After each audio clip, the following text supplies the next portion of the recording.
खूनी उबाल।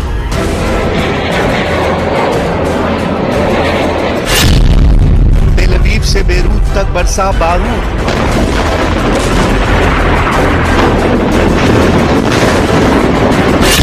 भड़ा फूटा हिजबुल्लाह का उस्ताद। पिछले 48 घंटों में उत्तरी इजराइल और दक्षिणी लेबनान का इलाका ज्वालामुखी की तरह धधक रहा है। 48 घंटे के अंदर हजारों की संख्या में रॉकेटों से हमले हुए हैं। आसमान से हजारों टन बारूद बरसाए गए हैं। बमों की ऐसी बारिश पिछले साल अक्टूबर में हमास के साथ शुरू हुए युद्ध के बाद पहली बार उत्तरी इजराइल और दक्षिणी लेबनान में इतने बड़े हमलों को अंजाम दिया गया। बमों की ऐसी बारिश पिछले साल अक्टूबर में हमास के साथ शुरू हुए युद्ध के बाद पहली बार उत्तरी इजराइल और दक्षिणी लेबनान में इतने बड़े हमलों को अंजाम दिया गया।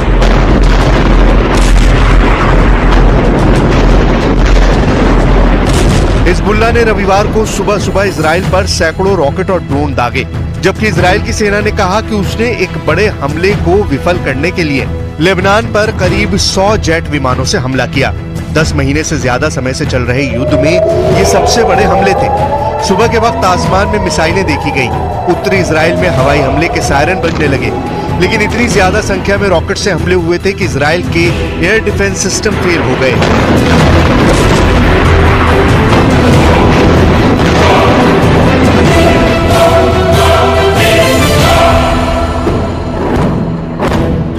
इजराइल ने अपने फाइटर जेट से दक्षिणी लेबनान पर कहर बरपा दिया, लेकिन युद्ध का ये स्वरूप और ज्यादा बढ़ने वाला है।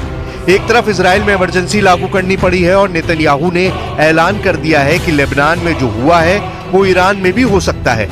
यानी जिस हिजबुल्लाह को कथित तौर पर ईरान से बारूद मिलता है, अब इजराइल इस जंग को उस ईरान तक ले जाने के मूड में है।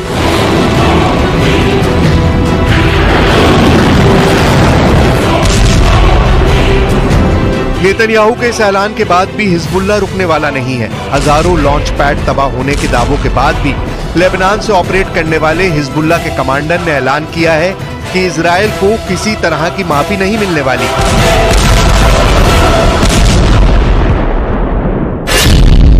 इजराइल के हमलों से बेरूत तक खलबली।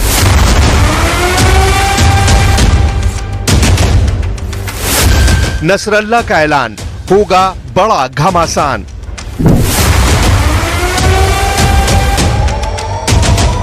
रविवार की सुबह जब उन 320 कत्यूशा रॉकेट को लेबनान की धरती से दागा गया और इजराइल में 11 सैन्य ठिकानों को निशाना बनाया गया, उसके ठीक बाद हिजबुल्लाह के कैंप में जश्न मनाया जाने लगा। लेबनान में एक अज्ञात जगह पर हसन नसरल्लाह ने ऐलान किया कि यह बदले की कार्रवाई थी और ये एक्शन इसलिए जरूरी था क्योंकि इलाके में जो इक्वेशन है उसका बैलेंस रहना जरूरी है।